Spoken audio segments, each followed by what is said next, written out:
తిరుమల శ్రీవారిని పలువురు ప్రముఖులు దర్శించుకున్నారు. ఉదయం AP SPF DG Trivikram Varma అదేవిధంగా కేంద్ర మంత్రి కిషన్ రెడ్డి వేర్వేరుగా దర్శించుకుని మొక్కులు చెల్లించుకున్నారు. వీరికి ఆలయ అధికారులు స్వాగతం పలికి దర్శన ఏర్పాట్లు చేశారు. అనంతరం రంగనాయక మండపంలో వేద పండితులు ఆశీర్వదించగా టీటీడీ అధికారులు స్వామివారి పట్టు వస్త్రంతో సత్కరించి తీర్థ ప్రసాదాలు అందజేశారు.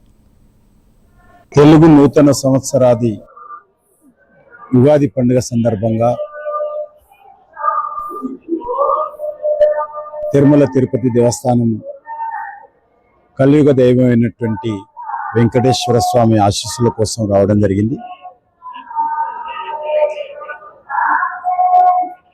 ఈరోజు ప్రపంచమంతా కూడా ఒక ఉద్రిక్త వాతావరణంలో ఉన్నప్పుడు వెంకటేశ్వర స్వామి ఆశీస్సులతో మన దేశంలో శాంతి, అభివృద్ధి ఈరోజు ఏ రకంగా ఇబ్బందులు లేకుండా మనము ముందుకెళ్తా ఉన్నామో మనం చూస్తూ ఉన్నాము.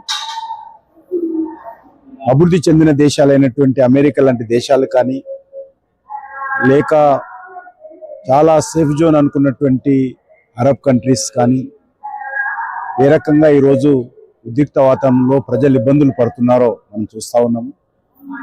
ప్రపంచమంతా కూడా ఈరోజు వార్ జోన్లో ఉంటే భారతదేశం ఏకైక దేశం ఈరోజు సేఫ్ జోన్లో ఉంది, ఆధ్యాత్మికమైనటువంటి జోన్లో ఉంది, డెవలప్మెంట్ జోన్లో ఉంది, మరి శాంతికి సంబంధించినటువంటి జోన్లో ఈరోజు భారతదేశం ఉంది.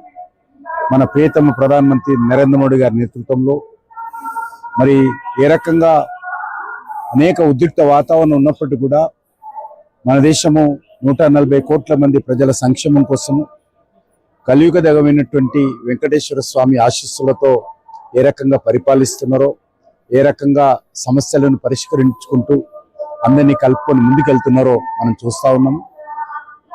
రానున్న రోజుల్లో కూడా మరి మంచి పాడి పంటలతో ప్రజలందరూ కూడా సుఖ సంతోషాలతో మరి ఉండాలని ఉగాది పండుగ సందర్భంగా శ్రీ వెంకటేశ్వర స్వామి ఆశీస్సులు అన్ని వర్గాల ప్రజలకు అందించాలని మనస్ఫూర్తిగా కోరుకుంటున్నాను.